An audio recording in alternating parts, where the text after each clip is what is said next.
Tuan-tuan, kalau kita semak balik dalam Al-Quran, para nabi dan para rasul yang tuan-tuan cek dalam Quran ini, cek tengok dalam Quran, kalau para nabi ini dia disebutkan sebagai semuanya musliman,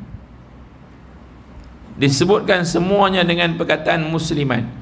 Nabi Musa musliman. Contohnya hadis Nabi. Hadis Nabi waktu Nabi berdepan dengan golongan-golongan Yahudi di Madinah. Waktu Yahudi tanya dekat Nabi, waktu Nabi tanya kat orang Yahudi, kamu ni semua ni pasal apa berpuasa pada hari Yaumul Ashura?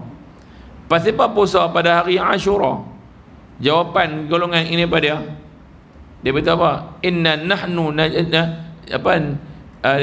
najina Musa. Musa itu telah berjaya, diselamatkan oleh Allah pada hari Ashura. Minal Fir'aun, daripada tentera Fir'aun pada hari Ashura. Wa gharraqallahu Fir'aun wa malaihi. Dan pula Fir'aun itu telah pun ditenggelamkan oleh Allah beserta dengan bala tenteranya pada Yaumul Ashura. Maka kami telah berpuasa pada Yaumul Ashura kerana Allah memenangkan kami pada hari Ashura. Apa kata jawapan Nabi? Apa respon Nabi? Apa respon Nabi terhadap statement daripada golongan Yahudi ini? Nabi mengatakan, kalau itu jawapan kamu, nahnu ahaqqu minkum min Musa. Kami ini lebih berhak daripada kamu terhadap Musa. Kenapa? Inna Musa musliman wala yahudiyan. Musa itu ialah muslim, dia bukan Yahudi. Tuan-tuan, begitu juga dengan Nabi Isa alaihi salam. Nabi Isa innahu musliman, dia musliman, wala nasraniyan, dia bukan golongan Nasrani. Dia bukan Nasrani. Siapa kata Nabi Isa itu Nasrani?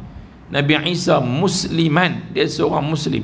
Buka Quran balik, bagaimana Quran menjelaskan kepada kita tentang para nabi ini. Adakah dia diberikan julukan nama terhadap agama yang ada pada masa tersebut? Tidak. Dia diberikan julukan dengan nama musliman. Ibrahim alaihi salam, agama apa yang dibawa? Hanifan musliman. Agama Hanif musliman. Dalam ayat ni, bersedia mengampun di sisi Allah ialah agama Hanifiyah, bukan agama orang-orang musyrikin. Hanifiyah agama mana? Agama Islam. Agama Islam yang berkesinambungan, bersambung-sambung, berturut-turutan, bermula daripada zaman Nabi Adam alaihissalam, syariatnya dipertahankan sampailah zaman Nabi Muhammad sallallahu alaihi wasallam. Cumanya berbeza ketika zaman Nabi, ketika orang Islam, cara solatnya itu berbeza dari cara solat daripada agama, daripada syariat Nabi-Nabi yang lain. Umat Nabi lain semayangnya sama sebiji macam orang Islam semayang, illa ruku'a, kecuali rukuk. Kecuali rukuk saja. Rukuk saja tuan-tuan yang ditambah masuk kepada cara solat orang Islam, syariat Islam yang dibawa oleh Nabi Muhammad SAW. Kita mungkin tak pernah bertanya tentang bagaimana peristiwa Isra wal Mi'raj. Nabi naik peristiwa Isra wal Mi'raj. Ketika naik, sebelum naik pergi Mi'raj, Isra dulu daripada Masjidil Haram ke Masjidil Aqsa.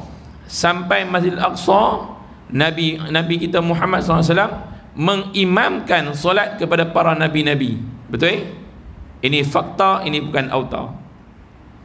Mengimamkan solat. Dan ketika mengimamkan solat, kita tak pernah tanya pun syariat apa yang Nabi semayang. Nabi semayang pada masa itu syariatnya ialah agama Hanifiyah Ibrahim, menggunakan syariat Nabi Ibrahim alaihi salam. Syariat itu solatnya tidak mempunyai rukuk. Bila berlakunya Mi'raj, naik ke langit, dan pada masa itulah syariat itu sampaikan Nabi dengan syariat Nabi Muhammad SAW. dengan adanya rukuk. Sebab tu tuan-tuan, dalam Quran kalau bab solat, iqamatis solah warka'u ma'ar raki'in. Pasal apa tak sebut wa'tadilu ma'a mu'tadilin? I'tidallah kamu seperti mana orang beri'tidal. Kenapa Quran kata warka'u ma'ar raki'in? Rokoklah kamu sama-sama dengan orang rokok, sebab nak membezakan supaya orang-orang Yahudi dia tahu kata ini merupakan syariat Nabi Muhammad. Pelakuan itu diambil daripada kombinasi pelakuan para malaikat waktu di alam malakut. Ada para malaikat yang duduk dengan keadaan berrukuk tanpa henti.